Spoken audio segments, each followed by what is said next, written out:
You can lose and come back, it's fine. You just can't lose and roll over and submit.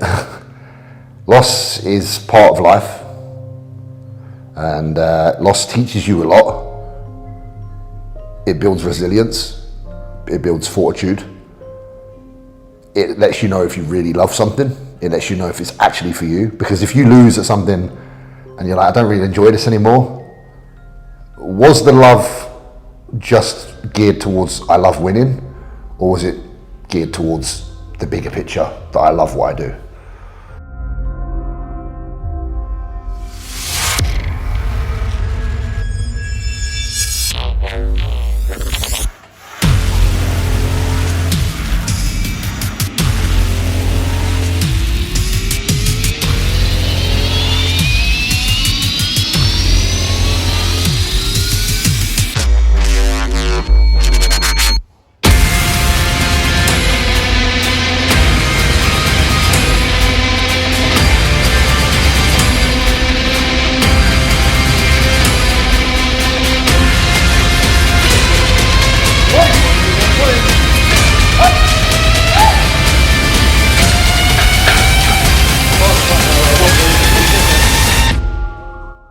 I think there's always motivation. I think when you feel like you're unmotivated and you're like, I don't want to do this, you are then motivated by the fact that you feel that way.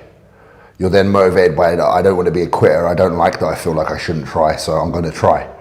And that is motivation. I don't necessarily think discipline's the right descriptive word for that, because motivations come in all shapes and sizes. And yeah, of course, motivations shift throughout the years, but also they shift quite fast, you know, day-to-day basis. You can have slightly different motivations on one day depending on maybe something that you've experienced, or something you've read, or something that you've seen, or something that's been said to you.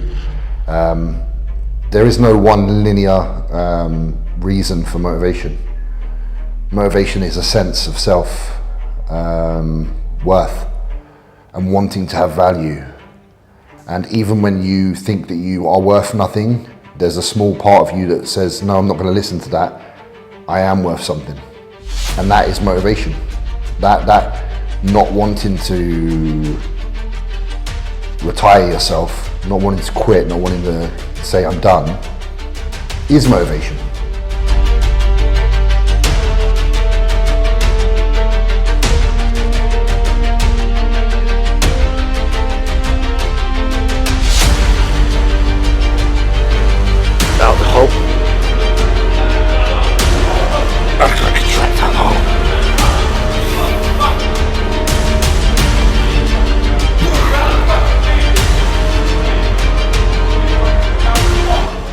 Whether they're the best in the world, Mr. Olympia, pro show winner, I don't think that really matters. I think what matters is that they found a reason. And if you find a reason to live, hold on to it.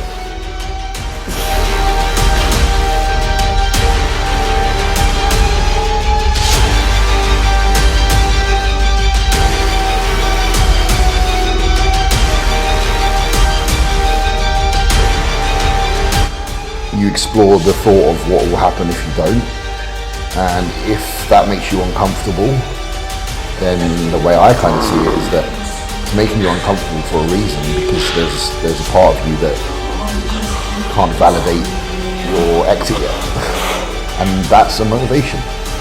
And I do believe you still have to believe you have to have something to offer. You still need to be able to deliver on a certain level, and it doesn't mean.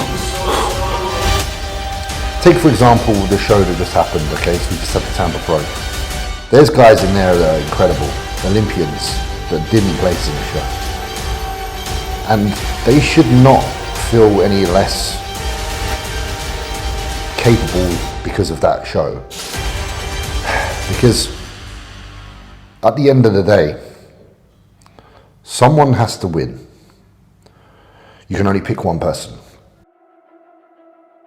It will be motivation, obviously, for all of them to want to improve.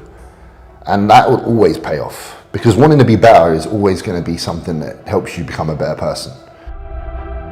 You're always going to find a purpose when you wake up in the morning, and having a purpose I think in life that's probably the most important part of it. I think wandering aimlessly and not being sure of where to go next is probably one of the hardest things and hardest times that anyone can experience in their life.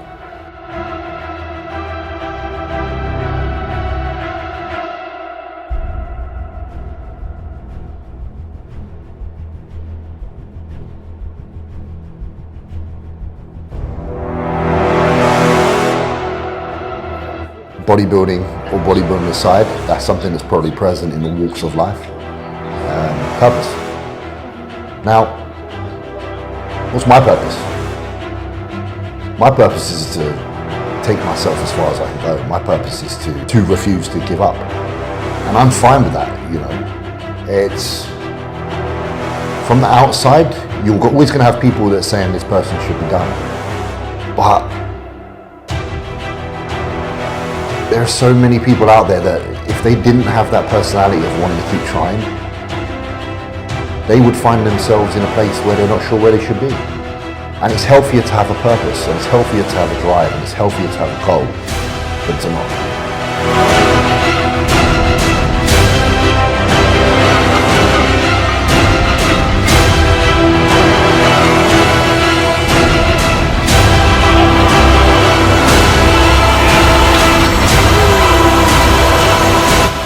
Bodybuilding for many is a reason to live.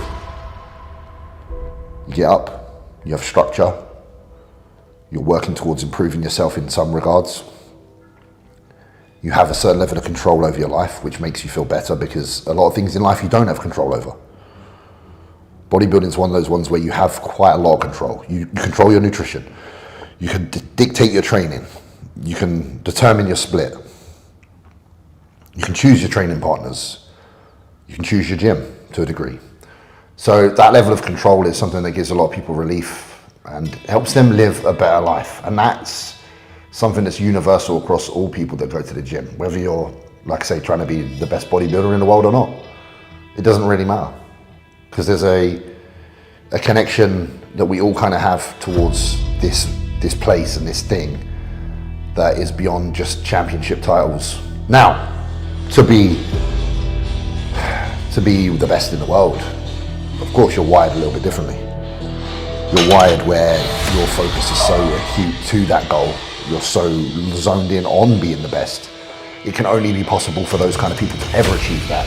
And for the majority of people that even feel that way, it's not possible because of limitations within genetics. You know, first and foremost, you have to want it. But now, having wanting it is twice. Having wanting it and being able to get there is two different things. Some people have the key to the door. Some people just don't. But all people that try and want to be very good at something will be the best that they can be.